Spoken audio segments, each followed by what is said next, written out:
Isang maulan na gabi ng Disyembre sa isang makipot na eskinita sa Sampaloc, na madilim at basa, tatlong kabataan ang dumaan habang tinatakpan ang kanilang mga ilong mula sa isang lumang kwarto sa dulo ng eskinita.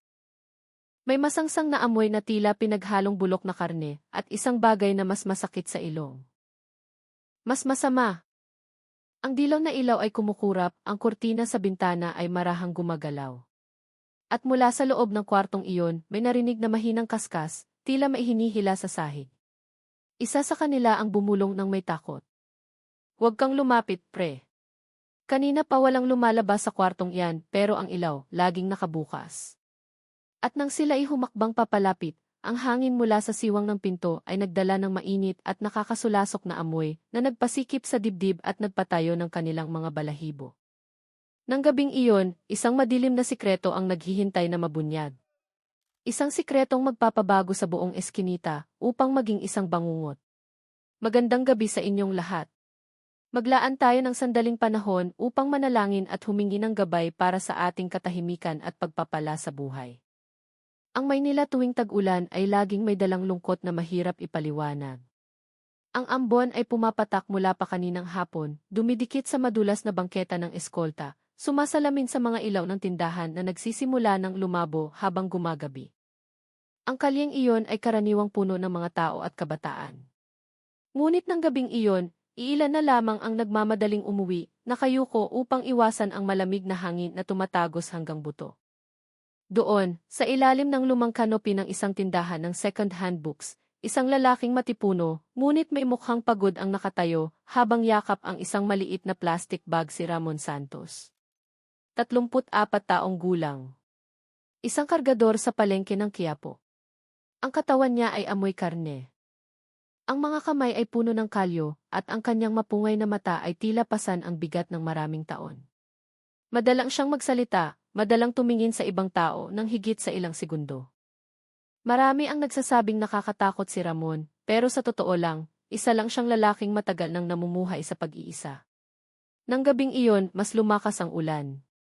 Nakayuko si Ramon, gustong makauwi agad sa kanyang masikip na boarding house sa Eskinita Kundiman. Ngunit nang humakbang siya palabas sa silong, may bumunggo sa kanya mula sa gilid. Plak! Ang bag na hawak ng taong iyon ay nahulog at ang laman nito ay nagkalat, tinapay, murang biskwit, at ilang pakete ng 3 negatibo isa na kape. Nagulat ang tao at nagmamadaling umupo upang pulutin ito. Napaluhod din si Ramon. Isang paos na boses ang lumabas ng mahina, "Pasensya na, boss. Hindi kita nakita." Ang taong iyon ay ngumiti, isang ngiting mainit at magaan, nakabaligtaran ng malamig at tahimik na gabi. "Ayos lang, kuya. Ako ang may mali," sabi niya habang tinitipon ang mga basang pakete ng pagkain. Ang lalaki ay nasa 29 taong gulang, payat ang pangangatawan. Maayos ang buhok pero ang mga matang iyon ay nagtatago ng malalim na pagod. Ang pangalan niya ay Dante Reyes. Isang waiter sa isang maliit na kapihan sa eskolta. Ang ngiti niya ay magiliw tulad ng isang maliit na liwanag sa maulan na gabi. Habang pinapagpag ang kanyang plastic bag, muli siyang nagsalita, "Kuya, saan ka nagtatrabaho at madalas kang dumadaan dito?" Isang simpleng tanong. Pero para kay Ramon na bihirang kausapin, pakiramdam niya ay kakaiba ngunit nakakagaan ng loob. "Sa palengke ako, nagbubuhat ng karne," sagot niya ng mahina. "Araw-araw nagbubuhat ng karne?" "Nako, siguradong nakakapagod yan," tumawa ng mahina si Dante pero hindi nang mamaliit. Ang tono ng boses niya ay parang taong talagang gustong makinig. May ilang segundong katahimikan. Hindi alam ni Ramon ang sasabihin, ngunit tila may kakayahan si Dante na basagin ang katahimikan. "Bukas pa ang kapihan ko. Kung gusto mo kuya, magkape muna tayo saglit. Baka sipunin ka sa ulan," sabi niya habang tinuturo ang kapihan sa dulo ng kalye. Muntik nang tumanggi si Ramon. Hindi siya sanay na umupo at uminom ng kape, kasama ang isang taong bago lang niyang nakilala. Pero ewan ba niya, nang gabing iyon ay may kung anong nagtulak sa kanyang dibdib para sabihing, "Sige, pwede naman." At doon nagsimulang magbago ang lahat. Mainit ang kapaligiran ng kapihan, ang ilaw ay madilim-dilim, ang amoy ng kape at toast ay pumuno sa hangin. Saglit na naging abala si Dante sa paglilinis ng mesa bago umupo sa harap ni Ramon. Kuya, saan ka nakatira? Tanong ni Dante habang humihigop ng kape. Sa kundiman, sa maliit na eskinita, sagot ni Ramon. Ah, sa boarding house ni Aling Sara. Muntik na akong umupa ng kwarto doon dati, tumawa ng mahina si Dante. Masikip pero mura. Simple lang ang usapan. Pero pakiramdam ni Ramon ay matagal nang walang kumakausap sa kanya ng ganoon, walang panghuhusga, walang matalim na tingin. Nagkwento si Dante tungkol sa trabaho niya sa kapihan, tungkol sa dami ng reklamador na customer na minsan ay nakakapagod. Paminsan-minsan ay tumatango si Ramon. Nakikinig ng taimtim. May sandali ng katahimikan nang biglang tumitig si Dante kay Ramon ng mas malalim. Kuya, mukhang pagod na pagod ka, parang may dala kang mabigat na pasanin. Nanigas si Ramon. Hindi maraming tao ang naglalakas loob na magtanong ng ganoon. Ayos lang ako. Umiling si Dante habang nakangiti pa rin. Madalas akong tumingin sa mga tao. Iba ka, kuya. Parang bihira kang magkwento kahit kanino. Ang mga salitang iyon, gaano man kasimple, ay nagpainit sa dibdib ni Ramon tila may pintong matagal nang nakakandado ang biglang bumukas ng bahagya. Wala siyang inamin ng gabing iyon. Pero nang magpaalam si Dante na mauuna na dahil kailangan ng isara ang kapihan, nagawang bumulong ni Ramon. Salamat ha. Kumaway lang si Dante. Daan ka ulit bukas, kuya. Kapag ganitong umuulan, huwag kang uwi ng mag-isa. Ang mga salitang iyon ay paulit-ulit na umalinggao sa isip ni Ramon habang pauwi. Mula ng pagkikita na iyon, mabilis na nagbago ang lahat. Nagsimulang dumaan si Ramon sa kapihan pagkatapos ng trabaho. Minsan ay nakaupo lang ng tahimik para panoorin si Dante na nagtatrabaho. Minsan ay nagkukwentuhan sila saglit sa gilid ng kalsada, kapag sarado na ang kapihan, sa dilim at lamig ng Maynila. Ang presensya ni Dante ay naging tila munting liwanag para kay Ramon. Isang bagay na hindi niya kailanman naranasan noon. Mukhang komportable rin si Dante kay Ramon. Madalas siyang magkwento tungkol sa pamilya niya sa probinsya, tungkol sa pangarap niyang magbukas ng sariling kapihan balang araw. Nagsimula pa siyang magdala ng merienda sa kwarto ni Ramon paminsan-minsan dahil sa awa na baka hindi nakakapagluto ang lalaki. Simple lang ang kabutihang iyon. Pero para kay Ramon na may matigas at malungkot na buhay, pakiramdam nito ay ito lang ang tanging atensyon na mayroon siya sa mundo. At nang hindi niya namamalayan, ang munting atensyon na iyon ay nagbabago patungo sa isang bagay na mas madilim, mas malakas kaysa sa simpleng pagkagusto. Isang bagay na kalaunan ay magtutulak sa kanya sa bangin na hindi na niya maaakyat pabalik. Patuloy ang pagbuhos ng ulan sa Maynila ilang araw matapos ang pagkikita na iyon. Ngunit para kay Ramon, bawat gabi ay tila mas maliwanag. Nasanay na siyang maghintay sa oras ng uwian ni Dante. Minsan ay nakaupo sila saglit sa hagdan ng kapihan, minsan ay naglalakad ng sabay hanggang sa kanto ng eskolta bago maghiwalay doon. Sa mata ni Ramon, si Dante ay tila nag-iisang tao na nagpaparamdam na hindi walang laman ang buhay niya. Pero habang pakiramdam niya ay napapalapit siya, lalong lumilitaw ang isang kakaibang pagnanasa sa kanyang sarili. Ang pagnanasa na sana ay siya lang ang pansinin ni Dante, siya lang ang kausapin, at naroon lang para sa kanya. Ang pagnanasang iyon ay lumago ng tahimik at nagsimulang tumigas. Isang gabi matapos magsara ang kapihan, nagdala si Dante ng 2 balot ng pansit canton sa kwarto ni Ramon. Kuya, kain tayo. Hindi pa ako kumakain mula kaninang hapon, sabi niya habang nakangiti.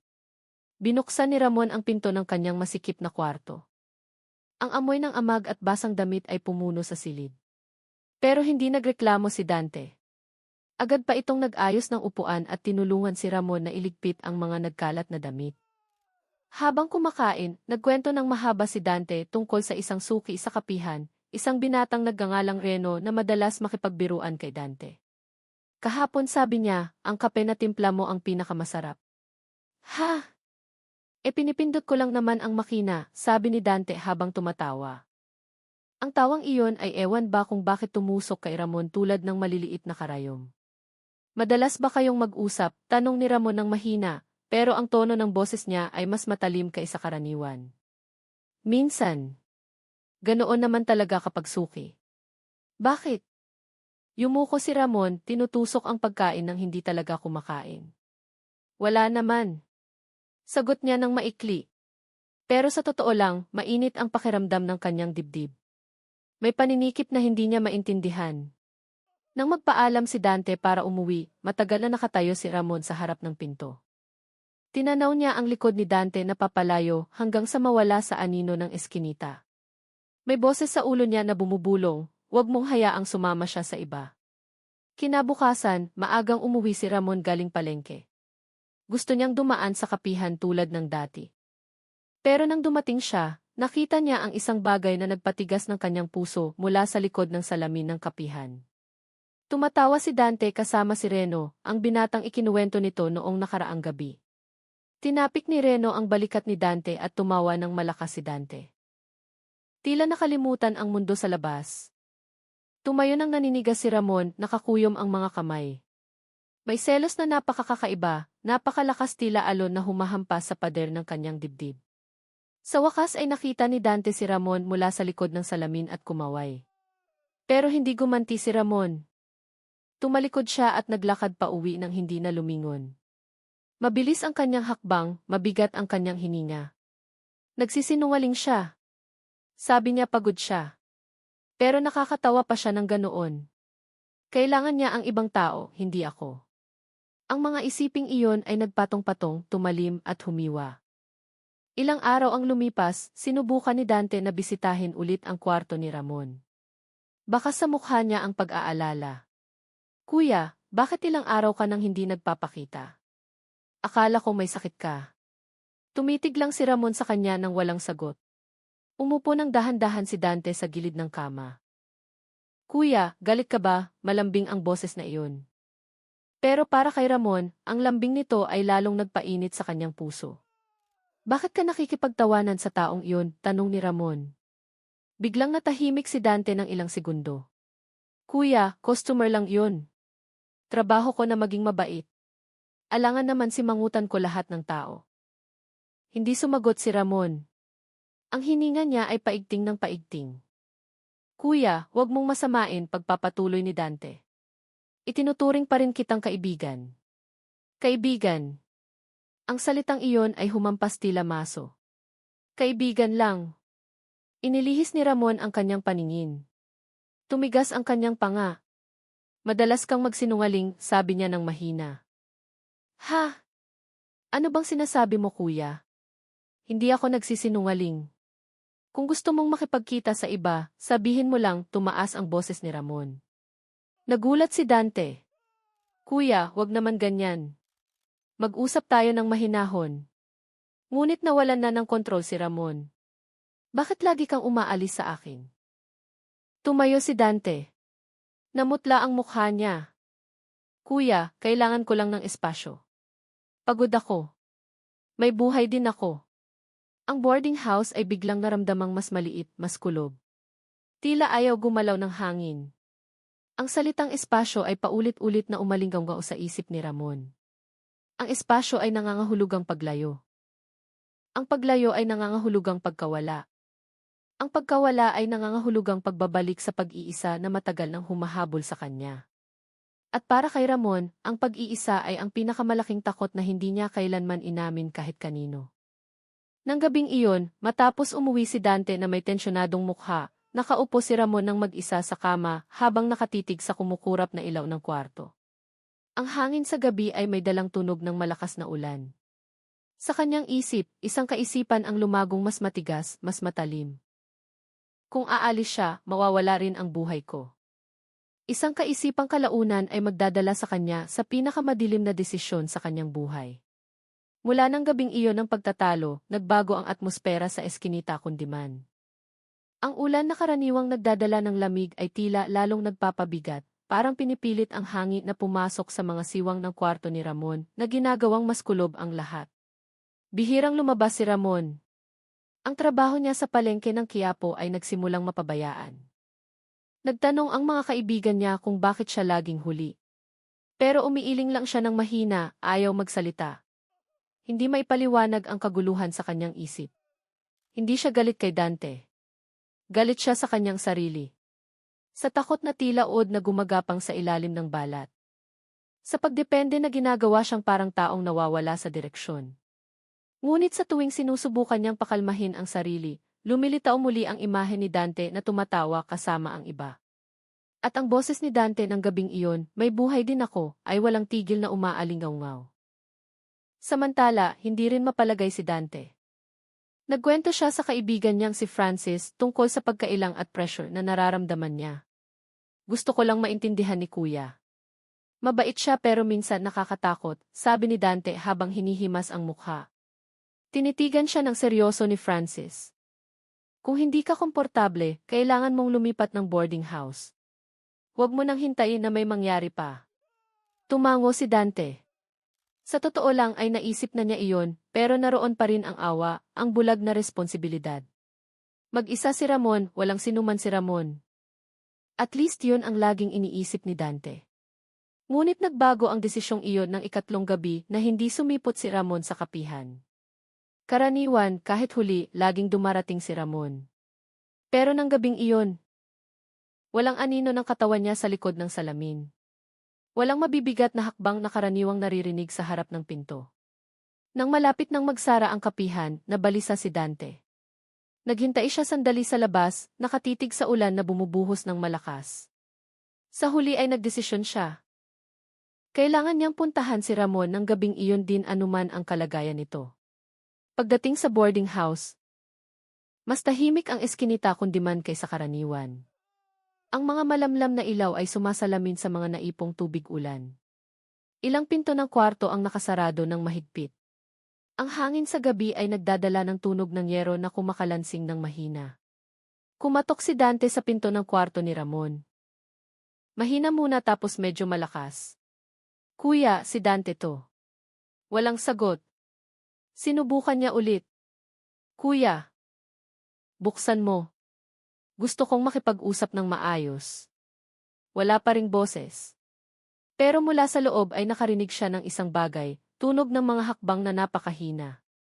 Parang may gumagalaw pero pinipigilan ang paghinga. Bumukas ang pinto ng kalahati. Lumitaw si Ramon na may mapulang mga mata. Mukhang maputla. Magulo ang buhok. Dumating ka rin, bulong niya. Napalunok si Dante. May kakaibang aura sa kwartong iyon, mas maalinsangan, mas madilim, mas mabigat kaysa karaniwan. Kuya, gusto ko lang ayusin ang lahat. Ayoko nang may hindi pagkakaunawaan. Hindi sumagot si Ramon. Binuksan lang niya ang pinto ng mas malawak, senyales na pumasok si Dante. Nag-alangan si Dante, pero sa huli ay humakbang papasok.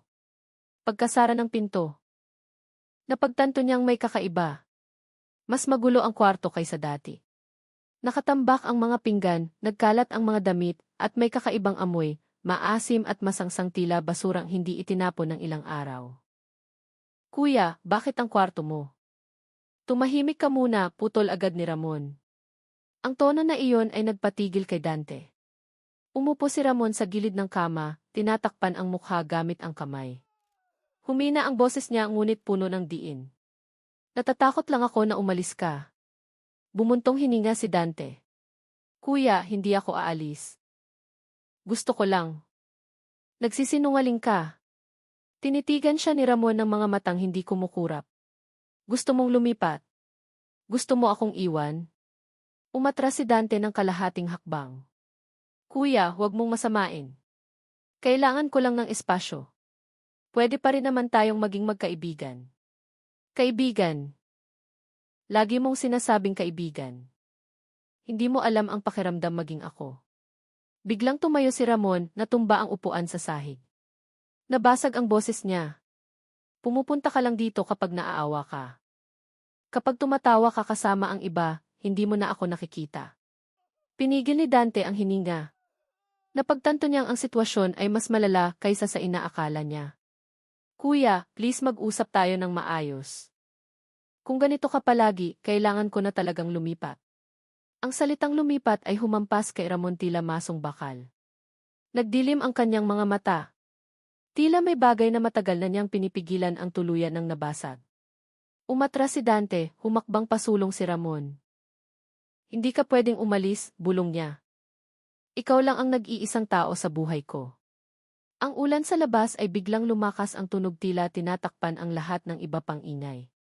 Sa loob ng masikip na kwarto, kumapal ang tensyon, nakabitin sa ere. Naghihintay ng munting sandali na magsisindi ng mitsa ng pagkawasak. At nang buksan ni Dante ang bibig para magsalita, hindi na maibukod ni Ramon ang takot sa panik, ang pagnanasa sa obsesyon, ang pagmamahal sa pagkawala. Nang gabing iyon, ang hangganan ng katinuan at kadiliman ay tuluyang naglaho. Patuloy ang malakas na buhos ng ulan habang ang tensyon sa kwartong iyon ay umabot sa sukdulan. Nakatayo si Dante na habol ang hininga. Ang likod niya ay halos nakadikit na sa pinto. Si Ramon ay ilang hakbang lang sa harap niya. Ang mukha nito ay banat. Ang mga mata ay mapula, ang hininga ay nanginginig at hindi regular. Kuya, please umupo ka muna, sabi ni Dante ng mahina. Sinusubukang panatilihing matatag ang boses. Pag-usapan natin ng dahan-dahan, kuya. Huwag ganito. Pero hindi gumalaw si Ramon. Nakatitig lang siya, tila sinusubukang basahin ang isip ni Dante, naghahanap ng siwang, o baka naghahanap ng mga salita na makakapagbalik ng pakiramdam ng seguridad na dati niyang taglay. Ngunit ang seguridad na iyon ay matagal nang nawala. Bakit gusto mong umalis? Nabasag ang boses ni Ramon, mababa ngunit puno ng banta. Bakit lahat ng tao laging umaalis sa akin? Ang tonong iyon ay nagpa-realize kay Dante na hindi lang siya nahaharap sa isang lalaking nagsiselos, kundi sa isang taong ang isip ay nadudulas, lumulubog, at nawawala ng kapit. Kuya, hindi ako aalis. Kailangan ko lang. Nagsisinungaling ka na naman. Humakbang si Ramon ng kalahati pasulong. Akala mo ba tanga ako? Akala mo ba hindi ko alam na nakikipagkita ka sa iba? Umiling si Dante nang may panik. Kuya, nagtatrabaho lang ako. Customer lang ang mga yun. Pero tumatawa ka kasama nila, mabilis na sagot ni Ramon. Sa akin, tahimik ka lang. Napalunok si Dante. Kuya, tahimik ako kasi madalas kang magalit. Natatakot ako. Ang salitang natatakot ay humiwa ng malalim kay Ramon. Buong buhay niya. Gusto niyang may makakita sa kanya, makarinig sa kanya, makaintindi sa mga sugat niya. Pero ngayon, ang nag-iisang tao na itinuturing niyang liwanag ay umaaming takot sa kanya. Para itong hampas na dumurog sa natitirang lohika sa kanyang ulo. Ayokong matakot ka. Bulong ni Ramon ng mahina. Halos parang batang nalilito. Gusto ko lang nandito ka. Kasama ko. Hindi aalis. Sinubukan ni Dante na humakbang papunta sa pinto. Kuya, uwi muna ako ha. Bukas na tayo mag-usap. Pangako. Ngunit ang salitang bukas ay lalong nagpareak kay Ramon, tila nakarinig ng banta. Biglang umangat ang kamay ni Ramon, hinarangan ang pinto, sinarado ang daan palabas. Mabilis ang galaw, masyadong mabilis. Hindi. Hindi mo ako pwedeng iwan ngayong gabi. Nanigas si Dante. Kuya, huwag ganito. Parang awa mo na. Mag-isa na ako buong buhay ko. Huwag mo nang dagdagan pa, sabi ni Ramon sa nanginginig na boses ngunit puno ng diin. Sa labas, kumulog at ang kidlat ay tumago sa manipis na kortina. Sumasalamin sa anino nilang dalawa sa pader, ang kwartong may sukat na 3.3 metro ay tila naging isang patibong. Sinubukan muling magsalita ni Dante, pero putol-putol na ang boses niya. Kuya, ako. Tumahimik ka. Sumabog ang boses ni Ramon na nagpatayo ng balahibo ni Dante. Lumapit si Ramon. Sobrang lapit, mainit ang hininga, banat ang mukha. Kapag umalis ka, wala na akong kahit ano. Sinubukan ni Dante na umatras, pero hindi pwede. Ang pinto ay nasa likod na niya mismo. Pader sa kaliwa, aparador sa kanan, walang direksyon para tumakas. Kuya, pangako hindi ako aalis, pero please. Bigyan mo muna ako ng daan, sabi ni Dante sa nanginginig na boses. Ngunit ang pangakong iyon ay tila kasinungalingan para kay Ramon na ligaw na sa sariling isip. Ang takot, ang pagkawala. Ang pakiramdam ng iniiwan, lahat ay naghalo-halo. Umiling ng malakas si Ramon, tila tinatanggihan ang buong mundo. Hindi, aalis ka talaga. Lahat umaalis. Sinubukan ni Dante na pakalmahin siya, hinawakan ang kamay ni Ramon, isang maliit na galaw. Ngunit sa sandaling iyon ay nagdulot ng reaksyon na hindi inaasahan. Napapitlag si Ramon, tila napaso. Hinawakan niya ang kamay ni Dante ng mahigpit. Sobrang higpit. Halos masakit na. Kuya, bitaw. Masakit. Sinubukan ni Dante na hilahin ang kamay niya. Pero lalong humigpit ang hawak ni Ramon. Ang ulan sa labas ay lalong umingay, tila tinatakpan ang lahat. Bakit lagi mong gustong umalis? Paos ang boses ni Ramon. Pero ngayon ay may tono ng kawalan ng pag-asa na nakakapangilabot. Pagod na akong mabuhay mag-isa. Huwag mo na akong hayaang mag-isa ulit. Tinitigan ni Dante ang mga mata ni Ramon, mga matang hindi na tulad ng sa taong nag-iisip ng tama. Kundi mga mata ng taong naipit sa matinding panik, hindi na alam ang tama sa mali, pagmamahal sa takot, pagkawala sa pag-aari. Kuya, please. Pero nagsimulang kapusin ng hininga si Dante. Ang pagkakahawak ni Ramon ay lalong humigpit, lalong tumigas. Tila taong nakahawak sa huling pag-asa niya. Muling kumidlat.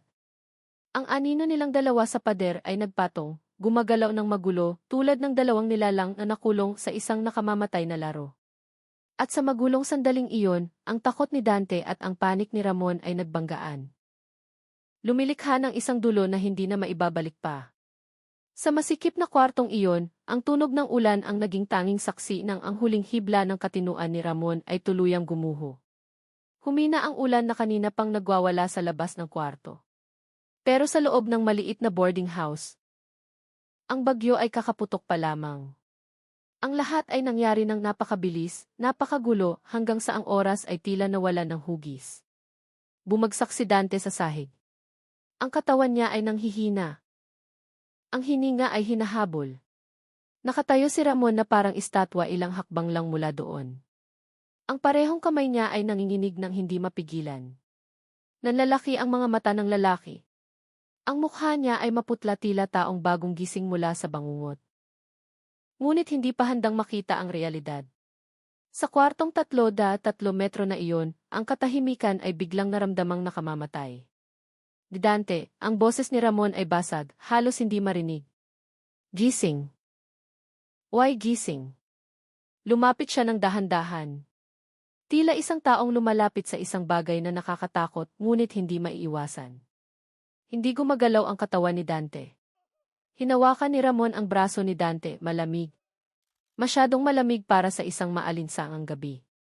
Hindi to pwede. Bulong ni Ramon. Kahit sinusubukan niyang itanggi, naninikip ang dibdib niya. Tumutol na tanggapin ang kasasakyari lamang. Inalog niya ang katawan ni Dante. 1, 2, ngunit walang reaksyon. Dante, hinimatay ka lang, diba? Pagod ka lang, diba? Humina ang boses niya. Lumubog sa takot na nakaparalisa. Takot na mas malala pa sa panik kanina. Takot na hindi na tungkol sa pagkawala, kundi tungkol sa kung ano ang kakatapos lang niyang gawin. Umatras si Ramon ng dahan-dahan, ang likod niya ay dumikit sa pader, bumibigat ang paghinga. Taas-baba ang dibdib, tila taong halos malunod. Hindi. Pinaghahampas niya ang kanyang sariling ulo ng paulit-ulit. Sinusubukang pilitin ang isip na gumana muli. Ngunit malabo ang utak niya, umiikot ang paningin. Ang mundo ay naging madilim na kwarto na walang lagusan. Napaupo siya sa sahig. Niyakap ang tuhod. Umugong ng malakas ang katawan niya. Ilang minuto ang lumipas. O baka oras, hindi alam ni Ramon, ang oras ay tila nagyelo. Ngunit ang amoy ng kulob at sunog na maihalong pawis ay nagsimulang pumuno sa kwarto. Ang silid na iyon ay naging piping saksi ng kabaliwan na nakulong sa loob nito. Nang sa wakas ay muling tumitig si Ramon sa katawan ni Dante, ibang klaseng panik ang kumuha sa kanya. Kung malaman ng mga tao. Kung makarinig ng kung ano si Aling Sara. Kung makaamoy ng kakaiba ang mga kapitbahay. Ang mga isiping iyon ay gumalaw ng mabilis. Bumabangga sa pader ng lohika na matagal nang gumuho. Dahan-dahan siyang tumayo. Gumwang ang katawan niya. Ang paningin niya ay bumagsak sa pinto na nakasarado ng mahigpit. Bawal may makaalam. Bawal may pumasok. Bawal may makakita. Kinuha ni Ramon ang upuan at isinandal sa pinto mula sa loob. Tila ang maliit na aksyon na iyon ay makakapigil sa buong mundo na buksan ang sikreto sa kanyang kwarto. Muli niyang tinitigan ang katawan ni Dante. Ang mukhang dati ngumingiti ng mainit. Ngayon ay hindi na gumagalaw. Biglang umagos ang luha. Pero ang mukha ni Ramon ay hindi nagpakita ng ekspresyon maliban sa takot. Patawarin mo ako, basag ang boses niya tulad ng basag na salamin. Ayoko lang naman na umalis ka. Lumuhod siya sa tabi ng katawan, hinawakan ang kamay ni Dante, inayos ang posisyon ng ulo nito, tila umaasa na ang maliliit na galaw na iyon ay makakapagbaliktad ng sitwasyon. Pero nagbago na ang mundo. Wala nang daan pabalik. Nang tumunog ng mahina ang orasan sa dingding bilang tanda ng paglipas ng oras, isang madilim na kaisipan ang lumitaw. Ano ang dapat niyang gawin sa katawan? Tumayo si Ramon ng tulala. Nakatitig ng blanko sa maliit na kusina sa sulok ng kwarto, lugar na matagal na niyang binaliwala. Lugar na ngayon ay biglang tila ng aakit. Lumapit siya tila robot na walang kaluluwa. Binuksan ang drawer. Sinuri ang mapurol na kutsilyo na karaniwan niyang ginagamit panggayat ng gulay. Nanginginig ng malala ang mga kamay niya. Hindi ko kaya. Ngunit ang isip niya ay patuloy na nagtutulak, patuloy na namimilit, patuloy na bumubulong ng isang bagay. Kung hindi, malalaman ng mga tao. Isinara niya ang drawer ng malakas. Hahabol-habol na naman ang hininga. Tumingin si Ramon sa paligid ng maliit na kwarto, pader na may amag, sahig na may bitak. Ilaw na kumukurap, tila naghahanap ng sagot. Pero walang sagot na dumating. Ang dumating ay isang bagay na mas nakakatakot, tunog ng mga hakbang sa pasilyo ng boarding house. Hakbang na mabagal tapos huminto mismo sa harap ng pinto. Nanigas si Ramon. Narinig ang maliit na katok. Tok. Tok. Tok. Ramon? Nandyan ka ba sa loob? Boses iyon ni Aling Sara. Kanina pa bukas ang ilaw mo. Ayos ka lang ba? Tinitigan ni Ramon ang pinto tila nakakita ng halimaw na handang sumakmal sa kanya. Ang katawan niya ay pinawisan ng malamig, nanginginig ang mga labi. Hindi siya makasagot, bawal sumagot. Dahil iisang bagay lang ang kaya niyang isipin ngayon kung bumukas ang pinto. Tapos na ang buong buhay ko. Narinig ulit ang hakbang ni Aling Sara. Naglalakad palayo ng dahan-dahan. Ngunit ang aura ng banta ay hindi sumama sa pag-alis. Nakatayo pa rin si Ramon ng tulala, hapo ang hininga. Ang isip niya ay nahati sa takot, pagsisisi. At madilim na udyok na nagsisimulang bumuo ng plano. Isang plano na kalaunan ay magtutulak sa kanya ng mas malalim sa kadiliman na hindi na niya matatakasan. Matapos lumayo ang mga hakbang ni Aling Sara. Nakatayo pa rin si Ramon nang naninigas tila batong estatwa. Ang katawan niya ay puno ng malamig na pawis. Mabilis ang taas-baba ng dibdib. Bumalik ang katahimikan. Ngunit hindi katahimikang nakakapagpakalma. Kundi katahimikang nagbabanta. Tila naghihintay ang kwarto ng desisyong maglulubog sa kanya ng mas malalim. Tumalikod siya at tinitigan ang katawan ni Dante. Ang mga mata ng lalaki na dati nagniningning gayon ay nakasarado ng mahigpit. Ang mukha ay maputla. Ang mga labi ay nagsisimula ng mangitim. Tinakpan ni Ramon ang bibig gamit ang kamay, pinipigil ang hininga na nagsisimula ng maging maikling hikbi. Dante, kung hindi ka lang sana gustong umalis. Kung kaya ko lang sanang magbago. Pero ang mga salitang iyon ay wala ng halaga. Ilang minuto ang lumipas, ang isip ni Ramon ay gumalaw tila kalawanging gulong na pinilit umikot. Mabagal, mahirap pero patuloy na umiikot. Kailangan niyang mag-isip, kailangan niyang kumilos. Kailangan niyang iligtas ang sarili mula sa isang bagay na mas malaki, ang paghuhusga ng mundo sa labas. At para doon, ang tanging daan na lumitaw sa isip niya ay itago ang nangyari sa kwartong iyon. Humakbang siya papunta sa maliit na kusina. Ang ilaw na malamlam ay kumukurap tila mamamatay na. Mula sa drawer, kumuha siya ng basahan at isang bote ng panlinis na halos paubos na. Nanginginig ang kaliwang kamay niya. Samantalang ang kanan ay hawak ang bote ng sobrang higpit hanggang sa lumagitik ito.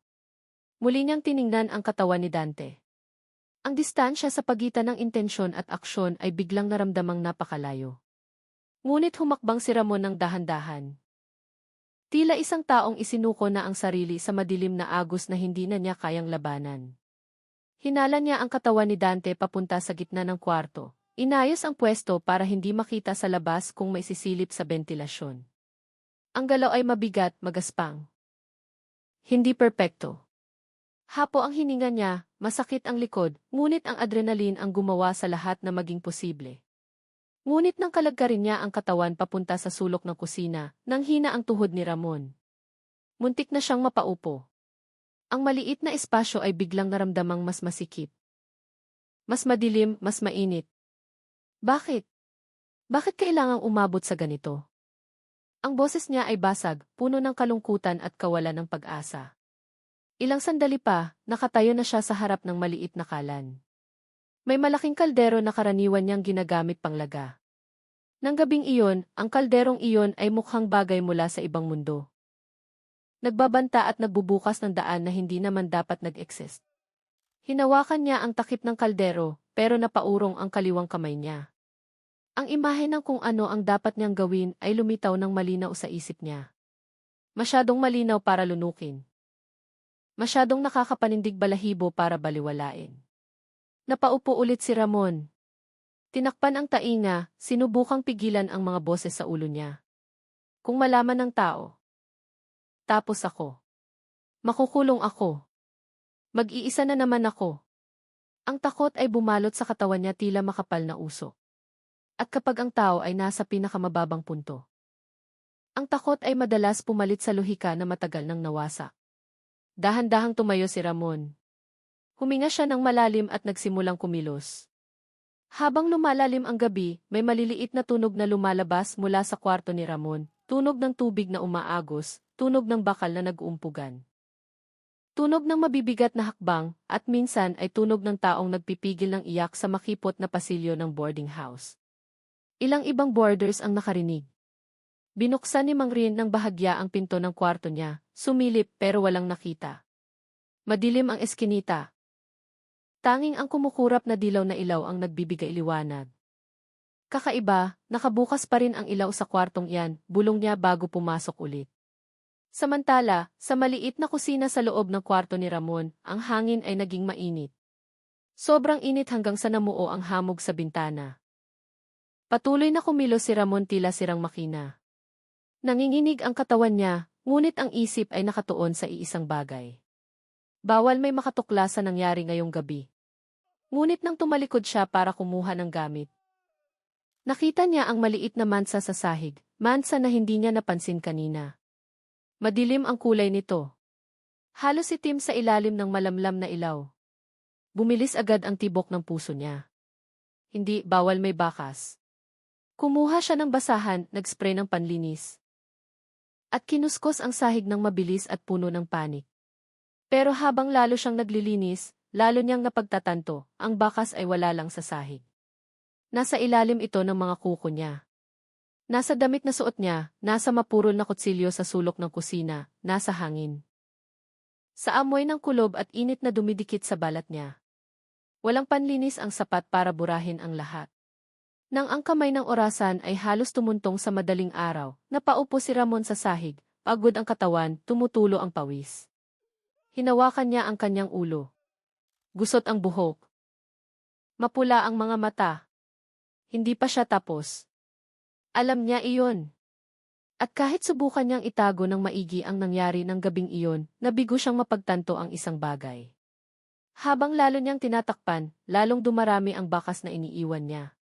Mga bakas na kalaunan, dahan-dahan pero sigurado, ay magdadala sa kanya sa pagbagsak na hindi niya maiiwasan. 3 araw ang lumipas mula sa madilim na gabing iyon. Tumila na ang ulan. Ngunit ang eskinita kundiman ay lalong naramdamang malamig at puno ng bulungan. Ang buhay sa boarding house ni Aling Sara ay tila normal. Pero may isang pinto na laging nakasarado ng mahigpit, ang kwarto ni Ramon. Ang ilaw ay nakabukas araw at gabi. Ang bintana ay hindi kailanman binubuksan at ang kakaibang amoy, maasim, sunog at masangsang, ay nagsimulang gumapang mula sa siwang ng pinto. Nagsimulang magtanungan ang mga boarders. Aling Sara, bakit ang kwarto ni Ramon parang lalong bumabaho? Tanong ni Aling Mina ng mahina. Umiling lang si Aling Sara ng may pag-aalala. Kumatok na ako ng ilang beses. Ang sagot niya, Nagluluto lang daw siya ng nilaga. Nilagang ano ba ang ganyan ang amoy? Ngunit walang naglakas loob na mag-usisa pa. Kilala si Ramon bilang taong tahimik at mahirap basahin. Samantala, lumubog si Ramon sa bagong routine na siya mismo ang lumikha. Routine na pinilit ng takot. Tuwing umaga, pinupunasan niya ang sahig ng paulit-ulit. Kahit makintab na ang sahig, tuwing hapon ay hinuhugasan niya ang mga gamit sa pagluluto gamit ang nanginginig na kamay, umaasang mawawala ang amoy na kumapit. Tuwing gabi ay nakaupo siya sa harap ng maliit na kusina. Nakatitig sa madilim na sulok habang hapo ang hininga, malalim ang mata, at kulay berde ang pamumutla ng mukha.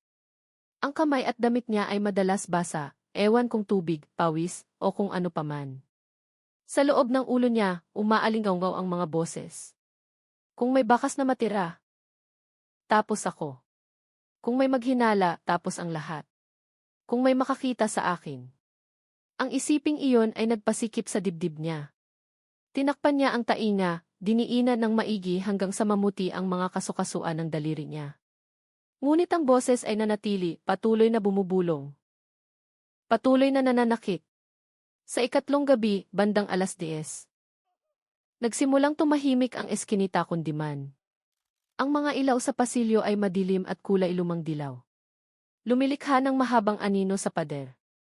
Lumabas si Ramon ng patago, dala ang malaking itim na garbage bag. Pinili niya ang oras kung kailan nasa kwarto na ang lahat ng boarders. Naglakad siya ng dahan-dahan. Mabigat ang hakbang. Tensyonado ang balikat. Ngunit pagdaan sa kwarto ni Mang Rin, bumukas ang pinto ng kaunti. Ramon, tawag ni Mang Rin gamit ang paos na boses. Muntik nang mabitawan ni Ramon ang bag, pinilit niyang umiti, ngiting mas mukhang iwi. Opo. Mang Rin. Magtatapon lang ng basura. Kumunot ang noo ni Mang Rin. Gabi na pwede naman bukas. Hinawakan ni Ramon ang bag ng mas mahigpit. Mabaho po eh. Itatapon ko na ngayon. Hindi sumagot si Mang Rin. Nakatitig lang sa malaking bag na iyon nang maihinalang nagsisimulang tumubo. Pero sa huli ay isinara niya ulit ang pinto. Naglakad ng mabilis si Ramon, halos tumakbo papunta sa likurang pasilyo. Doon siya huminto.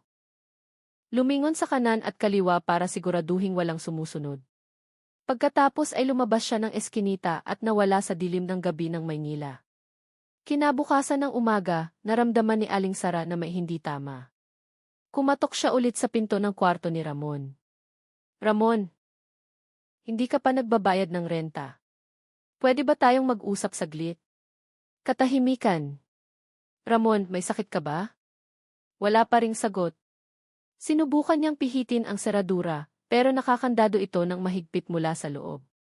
Sa sandaling iyon, naamoy ng ilong niya ang kakaibang amoy, mas matapang kaysa kahapon.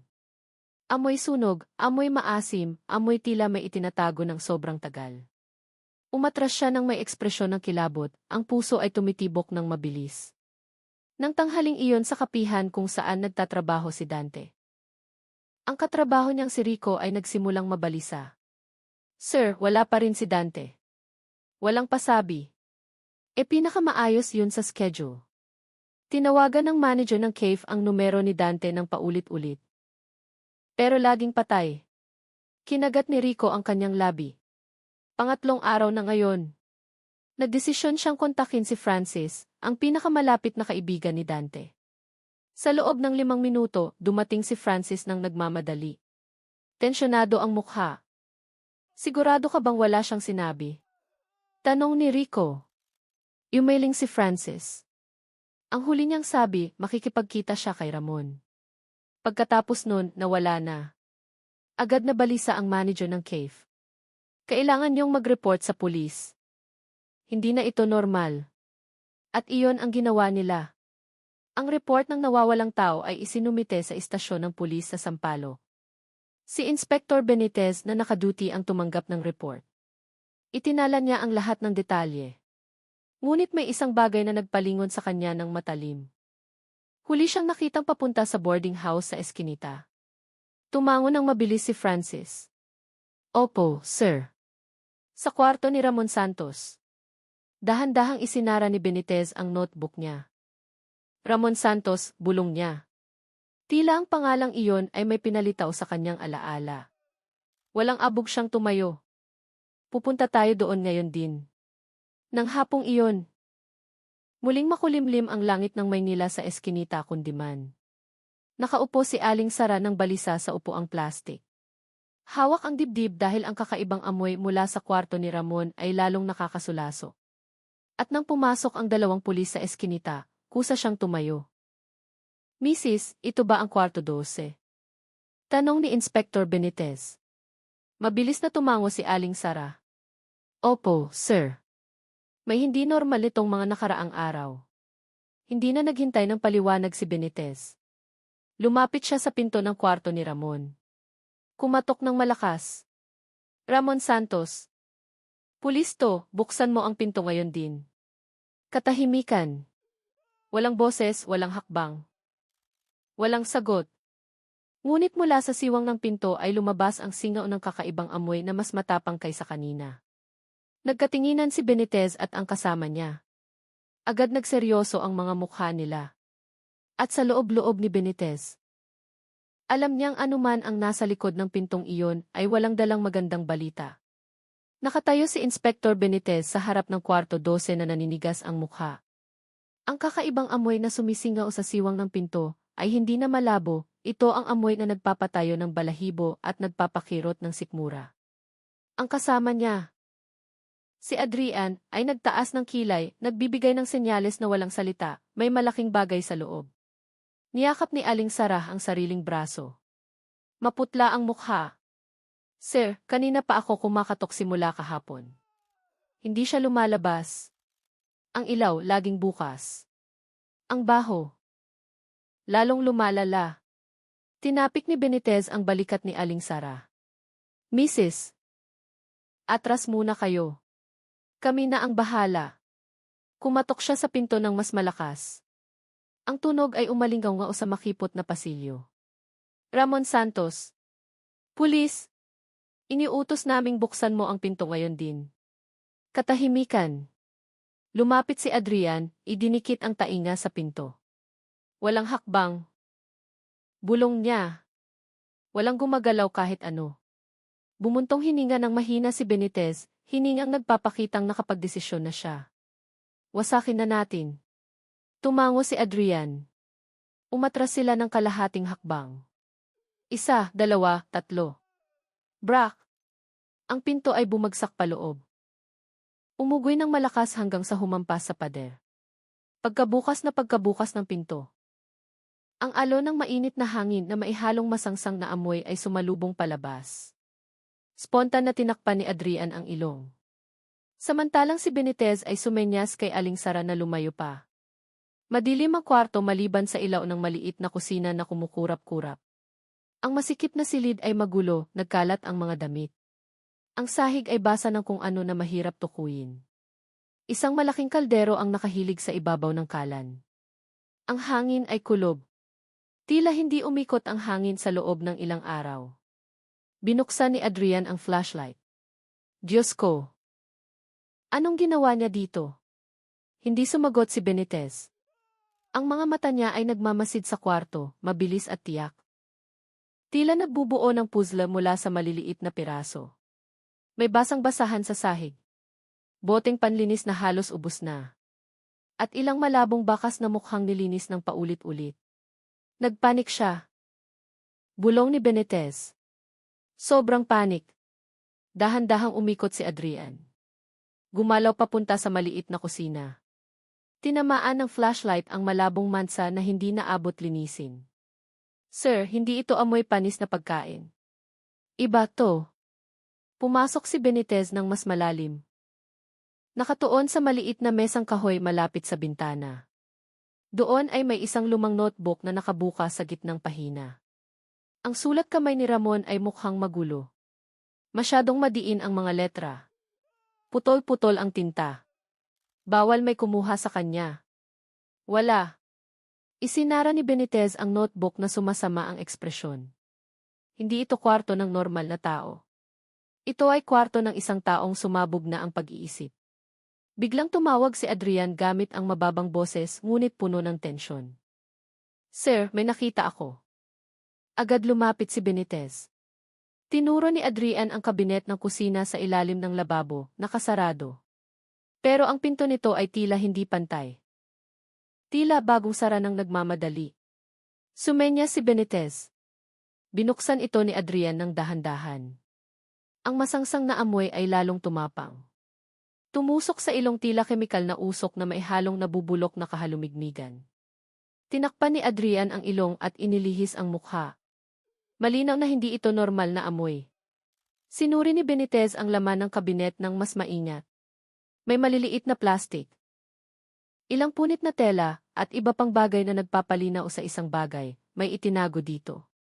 Isang bagay na hindi dapat nasa loob ng boarding house. Ngunit bago pa sila mag-imbestiga ng mas malalim, napansin ni Benitez ang isang bagay sa sahig, isang maliit na gasgas na pahaba mula sa kusina papunta sa pinto sa likod ng kwarto, guhit na tila kaladkad ng mabigat na bagay. Adrian, tawag ni Benitez. Sundan mo ang bakas na to. Sinundan nila ang guhit hanggang sa maliit na pinto na nagdudugtong sa kwarto papunta sa pasilyo sa likod. Nakakandado ang pinto mula sa loob. Pero ang seradura ay maluwag, tila madalas hilahin at itulak ng malakas. Sinubukan buksan ni Benitez, hindi pwede. Sinuri ni Adrian ang kandado, bali mula sa loob. Sir! Parang may sadyang nagsara ng access na to. Access papunta saan? Tanong ni Aling Sara sa nanginginig na boses mula sa malayo. Tinitigan ni Benitez ang lumang pinto papunta sa service hallway sa likod. Mula dyan, pwedeng direktang makalabas sa eskinita nang hindi nakikita ni Numan. Mabilis na lumingon si Adrian. Sir, ibig sabihin nakalabas na siya dito nitong mga nakaraang gabi. Dahan-dahang tumango si Benitez. At malinaw na hindi walang dala. Nagkatinginan sila. Ang hinala na kanina ay malabo, ngayon ay naging isang konklusyon na mas madilim, mas nakakapanindig balahibo. Bumuntong hininga ng malalim si Benitez. Kailangan natin ng full search warrant at forensics team. Ano man ang nangyari sa kwartong ito, hindi ito nagtatapos dito. Habang naglalakad palabas, muli niyang tinitigan ang kwarto 12. Kwartong ngayon ay nakabukas ng malawak, hinahayaang ang madilim na amoy ay kumalat sa buong pasilyo. At sa mababang tono tila kinakausap ang sarili. Bumulong siya. Ramon Santos, napakarami mong iniwang bakas. Matapos matuklasan ang kahina-hinalang kondisyon sa kwarto 12, agad dumawag si Inspector Benitez at Adrian ng forensics team mula sa headquarters. Habang hinihintay ang pagdating nila, hindi mapalagay si Benitez. Alam niyang habang tumatagal, lalong maraming bakas ang pwedeng mawala. Muling tumahimik ang pasilyo ng boarding house. Tanging tunog ng ambon na nagsisimula na namang pumatak sa yero ang naririnig.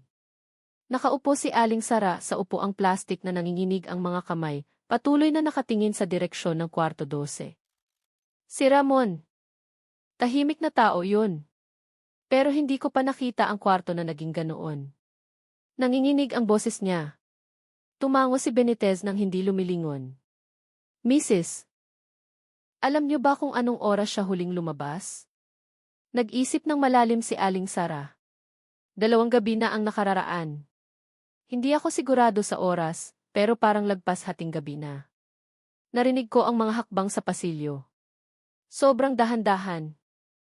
Parang taong takot mahuli. Mabilis na nagtala si Adrian. 2 gabi na ang nakararaan. Ibig sabihin pagkatapos mai-report na nawawala ang biktima. Sinulyapan ni Benitez si Adrian at nagpalitan sila ng seryosong tingin. Bumalik siya sa crime scene pagkatapos noon. Sabi ni Benitez. At hindi na siya bumalik mula kagabi. Nang dumating ang forensics team, agad nilang siniguro ang kwarto. Ang mga opisyal na nakaputing uniforme ay naglagay ng yellow tape sa paligid ng pinto. Kumuha sila ng litrato, nagtipo ng sample. Sinuri ang mga mansa na nakadikit sa sahig, sa seradura ng pinto, at maging sa pagitan ng tile sa ilalim ng kusina. Sinundan ni Adrian ang gasgas sa sahig na nakita nila kanina. Sir! Ang guhit na ito ay papunta sa pinto sa likod.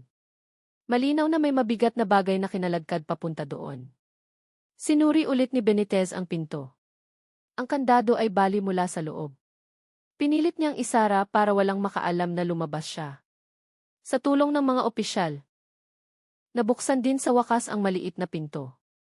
Ang amoy ng kulob mula sa service hallway sa likod ay agad sumingaw. Ang makipot na espasyo ay halos hindi ginagamit. Puno ng alikabok, amoy amag at halos madilim. Itinutok ni Adrian ang flashlight sa sahig. Sir, tingnan niyo to. May manipis na bakas. Malabo pero malinaw na hindi ordinaryong alikabok.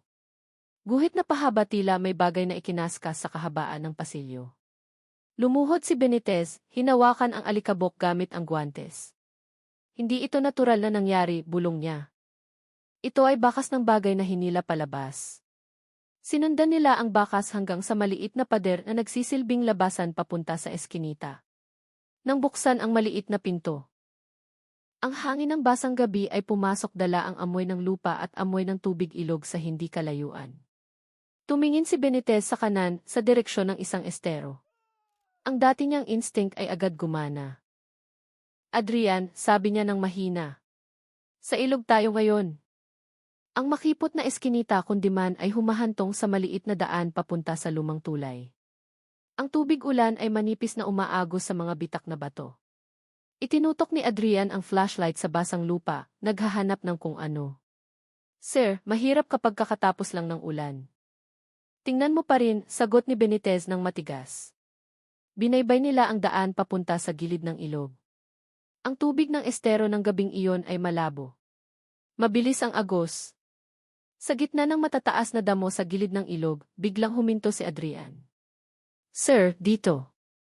Lumapit si Benitez. Sa ilalim ng ilaw ng flashlight, nakita ang maliit na piraso ng itim na plastik na sumabit sa ugat ng puno, katulad ng piraso ng garbage bag pinulot ito ni Adrian. Parehong material sa plastik na nahanap sa kusina ng kwarto 12. Tumango si Benitez. Nagbuwal siya ng kung ano dito. Ngunit may ibang bagay na kumuha sa atensyon ni Adrian. Ang lupa sa gilid ng ilog ay tila mas lubog tila inapakan o hinukay. Sir, tingnan niyo ang ibabaw ng lupa. May bakas ng mabigat na diin. Lumuhod si Benitez. Parang may malaking bagay na nilapag dito sandali. Napalunok si Adrian. Sir, baka ito ang lugar kung saan siya huminto bago itapon ang ebidensya. Muling bumuhos ang ambon ng manipis, binabasa ang lupa, binubura ang bakas ng paunti-unti. Tumayo si Benitez at tinitigan ang buong area. Ang hininga niya ay regular kahit na sa dibdib niya ay may malaking pressure.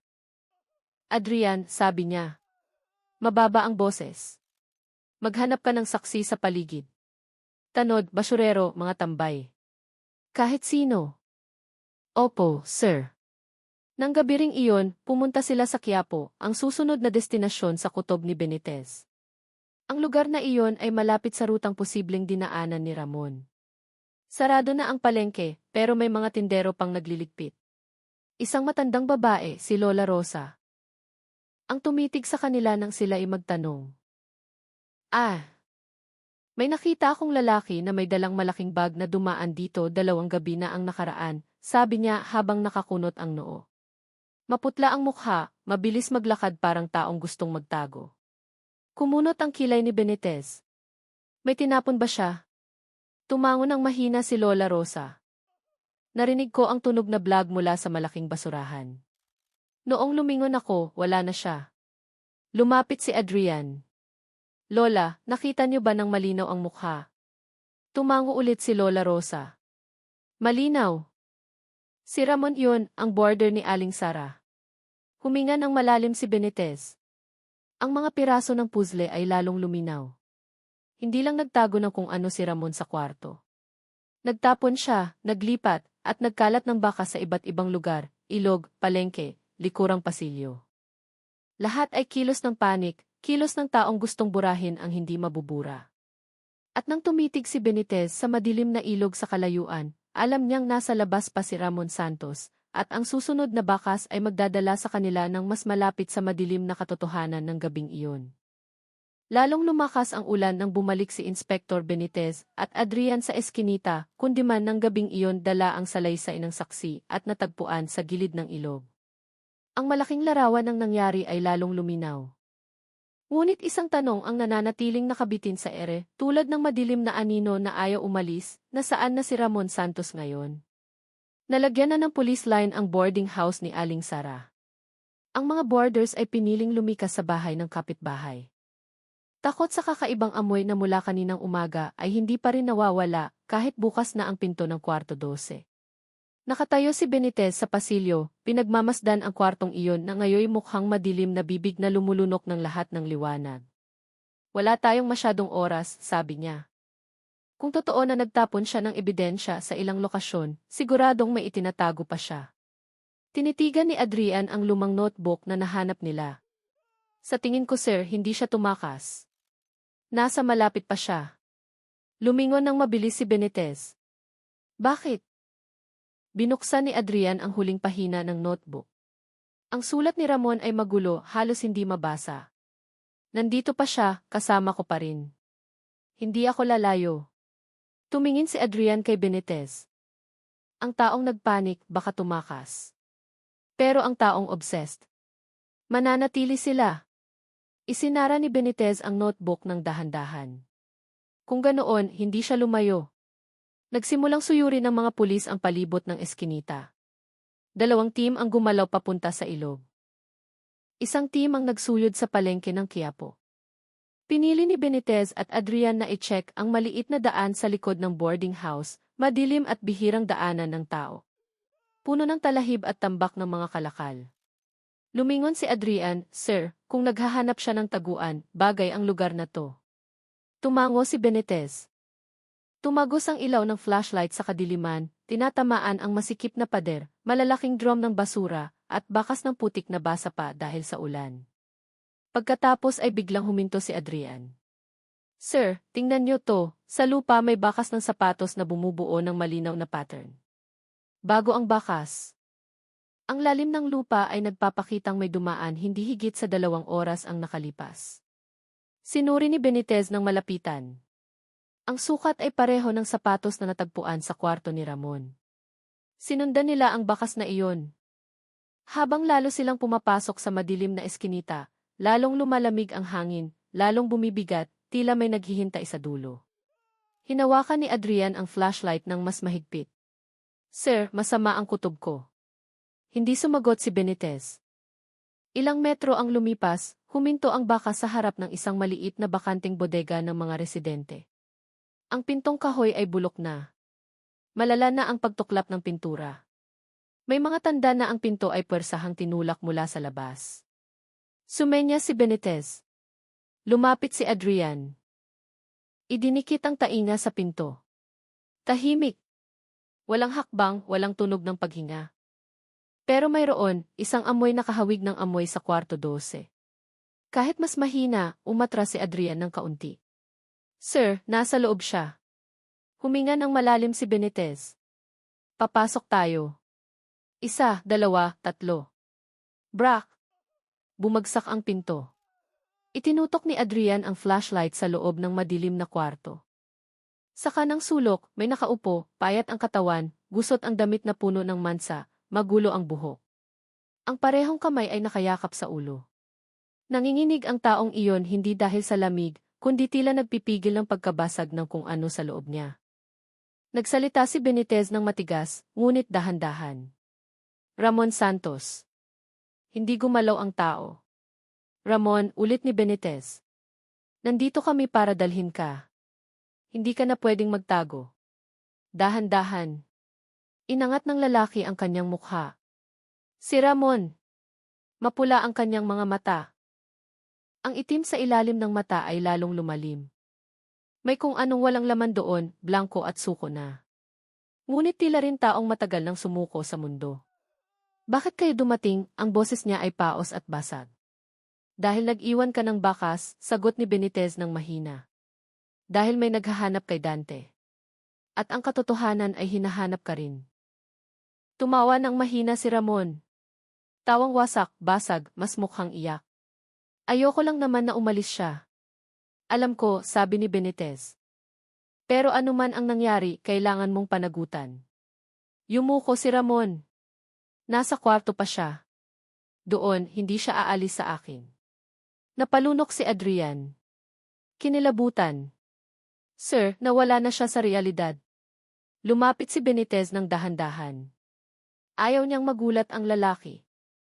Ramon, sabi niya ng malambing ngunit matigas. Kailangan mong sumama sa amin. Tapos na to. Pumikit si Ramon. Ilang segundo ang lumipas, tumango siya ng mahina tila taong sa wakas ay sumuko na sa katotohanan. Hinawakan ni Benitez ang braso niya ng dahan-dahan, inalalayan siyang tumayo. Hindi nanlaban si Ramon. Nang lumabas sila ng bodega, ang ambon ay pumatak sa buhok ni Ramon.